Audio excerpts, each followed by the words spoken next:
Hello viewer, সবাই কেমন আছেন? আশা করছি সবাই খুবই ভালো আছেন। তো আপনাদের দোয়া এবং আশীর্বাদে আমি খুব ভালো আছি। তো আজ আমরা যে বিষয়টা নিয়ে আলোচনা করব সেটা হচ্ছে একটি আরএলসি সার্কিট, ঠিক আছে? অর্থাৎ রেজিস্ট্যান্স, ইন্ডাকট্যান্স এবং ক্যাপাসিট্যান্স সম্বলিত একটি সার্কিট কীভাবে সমাধান করতে হয়। তো এখানে দেখতে পাচ্ছেন যে আমাদের তিনটা শাখা দেওয়া আছে, ঠিক আছে? প্রত্যেকটা শাখায় আমাদের নির্দিষ্ট মান দেওয়া আছে। এটা হচ্ছে 10 ওহমের একটা রেজিস্টর, এখানে এত ওহমের একটি ইন্ডাক্টর এবং এটি এত ফ্যারাডের একটি ক্যাপাসিটর দেওয়া আছে। তো এখান থেকে আমাদের যেটা নির্ণয় করতে হবে সেটা হচ্ছে টোটাল কারেন্ট নির্ণয় করতে হবে। তারপর আমাদের জেট নির্ণয় করতে হবে, জেটটা নির্ণয় করতে হবে, ঠিক আছে? এরপর আমাদের যেটা নির্ণয় করতে হবে সেটা হচ্ছে আমাদের পাওয়ার ফ্যাক্টরটা কত আছে, কস থিটা কত, ঠিক আছে? এটা নির্ণয় করতে হবে। তো সেটা আমরা কীভাবে নির্ণয় করব? এর জন্য আমাদের প্রথমে যেটা করতে হবে সেটা হচ্ছে আমাদের প্রত্যেকটি শাখার যে রিঅ্যাকট্যান্স আছে, এখানে ইন্ডাকটিভ রিঅ্যাকট্যান্স, ক্যাপাসিটিভ রিঅ্যাকট্যান্স, সেটা প্রথমে নির্ণয় করতে হবে। তো সেটা কীভাবে নির্ণয় করতে হবে আমরা এর পূর্ববর্তী ক্লাসগুলোতে আলোচনা করছি। তো আমি সহজেই নির্ণয় করতে পারবো এখন যে আমাদের inductive reactance X L equal to 2πf/L, ঠিক আছে? এখানে 2πf হচ্ছে আমাদের 50, যেহেতু আমাদের সমস্যা দেখতে পাচ্ছি 50 হার্টজ, আর এল হচ্ছে আমাদের এখানে এল হচ্ছে 15.9 ইন্টু, যেহেতু মিলি তো আমরা মিলির ক্ষেত্রে 10⁻³ দিব, ঠিক আছে? যেহেতু মিলি হ্যান্ডি দেওয়া আছে। তো এটার টোটাল মানটা হবে প্রায় 5 ওহমস, ঠিক আছে? 4.99 আসে, 5 ওহমস দিয়ে দিলাম। এরপর আমাদের XL এর যেটা মান হবে, XC ইকুয়াল টু হচ্ছে 1/2πfc, ঠিক আছে? তো এখানে আমরা যেটা লিখতে পারি 1/2π50 ইন্টু হচ্ছে আমাদের ক্যাপাসিটিভ রিঅ্যাকট্যান্স হচ্ছে 159 ইন্টু, যেহেতু এটা মাইক্রোফ্যারাড তো মাইক্রোকে আমরা 10⁻⁶ দ্বারা প্রকাশ করতে পারি, ঠিক আছে? তো এটার মান আসে আমাদের 20 ওহমস। তখন আমরা যেটা করলাম যে আমরা প্রত্যেকটা এই বাহুরই আমরা এখন যে রেজিস্ট্যান্স বা আমাদের যে ইকুইভ্যালেন্ট যে রিঅ্যাকট্যান্স সেটা আমরা নির্ণয় করতে পেরেছি। তো এখন আমরা এই সমস্যাটাকে দুইটা পদ্ধতিতে সমাধান করতে পারি, ঠিক আছে? একটা হচ্ছে আমাদের এই বাহুর যে টোটাল ইম্পিডেন্স, এই বাহুর ইম্পিডেন্স এবং এই বাহুর ইম্পিডেন্সকে প্যারালালে যোগ করতে পারি। অপর একটা পদ্ধতি হচ্ছে এই বাহুরকে আমরা এখানে কারেন্ট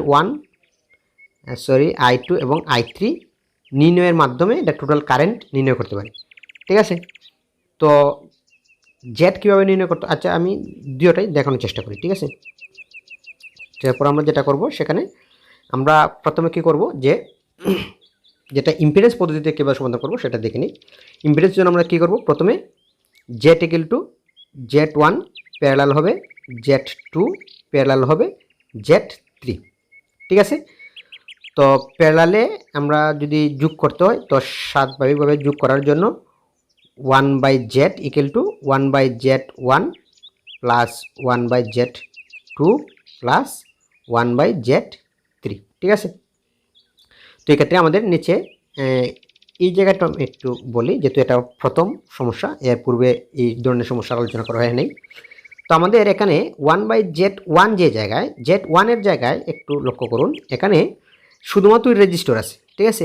তো রেজিস্টার ছাড়া যেহেতু আর কোনো কিছু নেই, তো সেক্ষেত্রে আমরা কী লিখবো, এখানে আমরা লিখবো, এখানে একটা বিষয় মনে রাখবেন, আমাদের যে ফরম্যাটটা রেক্টেঙ্গুলার ফর্মে, সাধারণত আমরা দুইটা পদ্ধতিতে আমরা ভেক্টরকে প্রকাশ করতে পারি, রেক্টেঙ্গুলার ফর্ম, আর একটা হচ্ছে পোলার ফর্ম এবং একটা হচ্ছে রেক্টেঙ্গুলার ফর্ম, ঠিক আছে?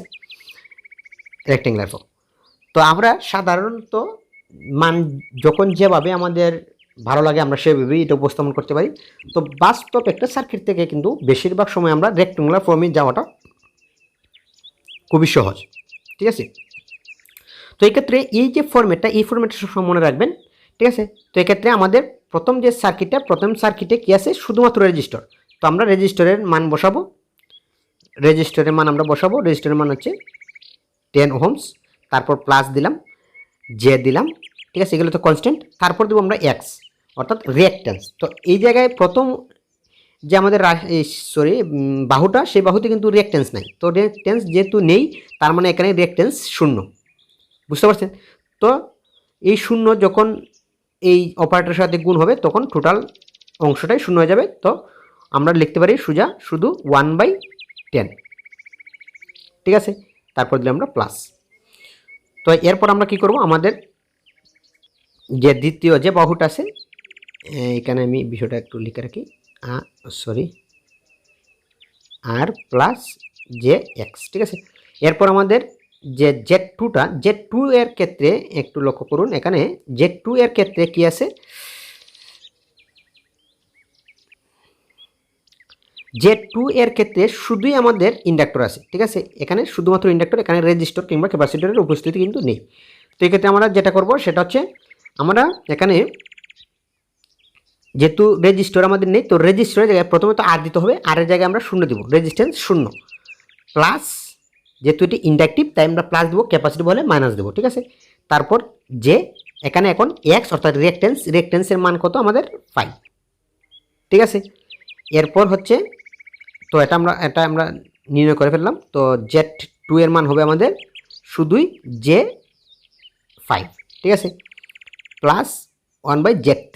তো Z3 এর বেলায় আমরা যেটা লিখবো সেটা হচ্ছে, তো Z3 এর বেলায় 1/Z3 যখন আমরা লিখব তখন এখানে একটু লক্ষ্য করবেন যে এখানে শুধুমাত্রই ক্যাপাসিটর, এখানে রেজিস্টর কিংবা ইন্ডাক্টরের উপস্থিতি কিন্তু নেই। তো এক্ষেত্রে আমরা যেটা লিখতে পারি সেটা হচ্ছে, আমরা প্রথমে রেজিস্টরের জায়গায় শূন্য, যেহেতু এটি ক্যাপাসিটিভ তাই প্রথমেই মাইনাস।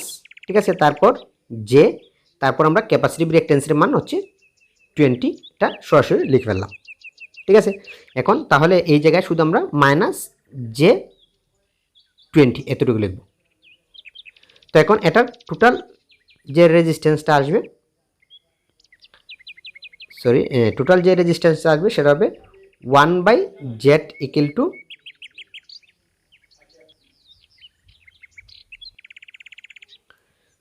তো এখানে হবে 0.1 প্লাস জে 0.1 প্লাস জে 0.15।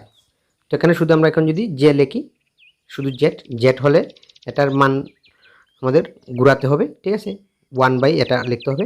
তো এক্ষেত্রে আসে আমাদের 3.1 প্লাস জে 4.3 মেবি, আচ্ছা যাই হোক এরকম একটা ফিগার আসে। ঠিক আছে, তো এটা হচ্ছে আমাদের টোটাল ইম্পিডেন্স। আমরা নির্ণয় করে ফেললাম। এখন আমরা টোটাল ইম্পিডেন্স থেকে আইও নির্ণয় করতে পারবো। আই হবে কি আমাদের, আই ইকুয়াল টু হবে ভি ইকুয়াল টু আমরা জানি 200 V/Z। তো জেটের মানটা আমরা যদি এখানে জেড দিয়ে দিই তাহলে আমাদের আইটা মান চলে আসবে সোজাই। আই মানটা হয় 36, এখানে লিখি 36.-56 ডিগ্রি। ঠিক আছে, এত মান আসে। তো এটা হচ্ছে একটা পদ্ধতি। অপর একটা পদ্ধতি আমরা নির্ণয় করতে পারি, সেটা কিভাবে, যে প্রথমে আমরা আই ইকুয়াল টু লিখতে পারি যে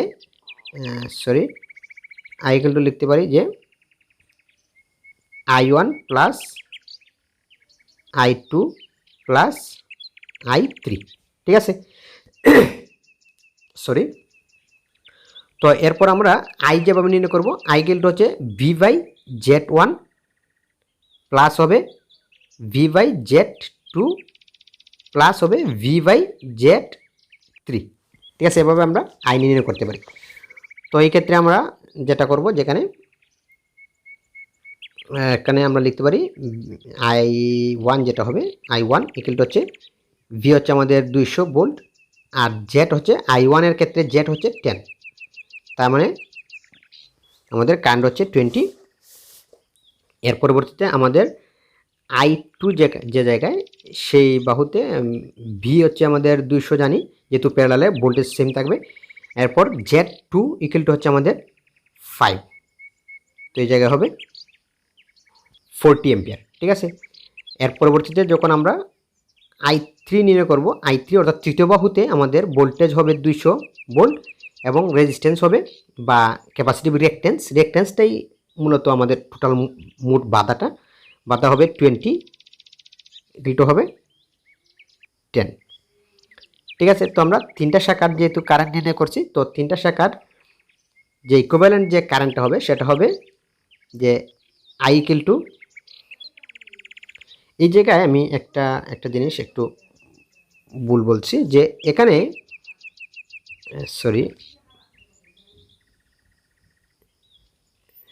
এই জায়গায় যে আইটা এভাবে হবে না অ্যাকচুয়ালি, সরি, এখানে আমি ভুল বলে ফেলছি। ঠিক আছে, আইটা এভাবে হবে না। ঠিক আছে, আমরা জাস্ট প্রথমে শুধু আই নির্ণয় করব। আই এর এভাবে সরাসরি প্লাস করা যাবে না বা যোগ করা যাবে না, কারণ যেহেতু এগুলো ভেক্টর যোগবিয়োগ। ঠিক আছে, এভাবে সরাসরি যোগ করা যাবে না। শুধু আমরা প্রথমে কি করলাম, যে I1 I2 এগুলো নির্ণয় করার পর আমরা যেটা করব, I1 I2 এগুলো তো নির্ণয় করছি, এগুলো নির্ণয়ের পর যেটা করব আমরা এখানে আই ইকুয়াল টু হবে রেজিস্টিভ যে আইটা আছে সেটা রেজিস্টিভ, অর্থাৎ এখানে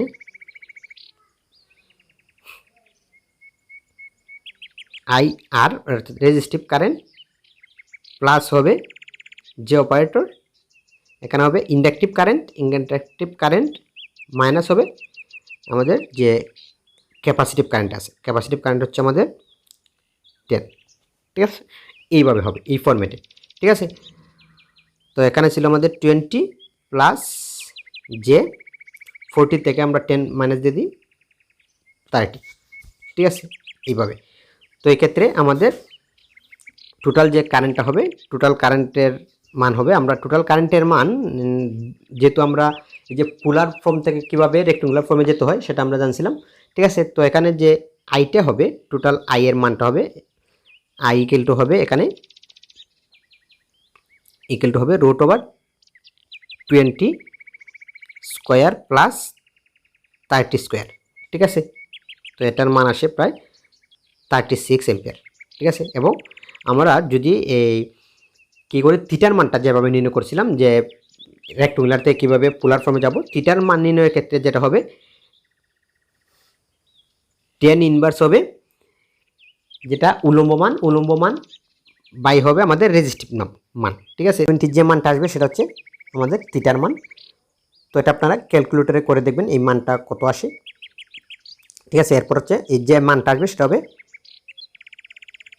কস থিটা। এই জায়গায় যদি বসাই তাহলে যে মানটা আসে সেটা, আমি এই জায়গার মানটা, ঠিক আছে, এটা ভুলে গেছি, তো এটা হবে কস থিটার মান হচ্ছে আমাদের 0.0547। ঠিক আছে, তো আলটিমেটলি আমরা বলতে পারি 0.555 দিয়ে দিতে পারি। ঠিক আছে, এটা তো এটা হচ্ছে আমাদের পাওয়ার ফ্যাক্টর। তো আমরা এখানে পাওয়ার ফ্যাক্টরও নির্ণয় করলাম। ঠিক আছে, তো আমরা এইভাবেই আমাদের যে কোনো একটা পদ্ধতিতে আমরা আমাদের যে মানগুলো এইভাবে নির্ণয় করতে পারি। পাওয়ার ফ্যাক্টর আমরা নির্ণয় করতে পারবো, এখানে জেটও নির্ণয় করলাম এবং আইও আমরা নির্ণয় করতে পারবো। এখন আমরা আশা করি এগুলা শিখতে পেরেছি এবং ভবিষ্যতে যে কোনো একটা জায়গায় যদি এ ধরনের সমস্যা আসে তাহলে আমরা খুবই সহজেই এগুলা সমাধান করতে পারবো। তো আজ এই অবধি। তো সবার সুস্বাস্থ্য কামনা করে আজকের মতো বিদায় নিচ্ছি। দেখা হবে অন্য কোনো ভিডিওতে। ধন্যবাদ সবাইকে।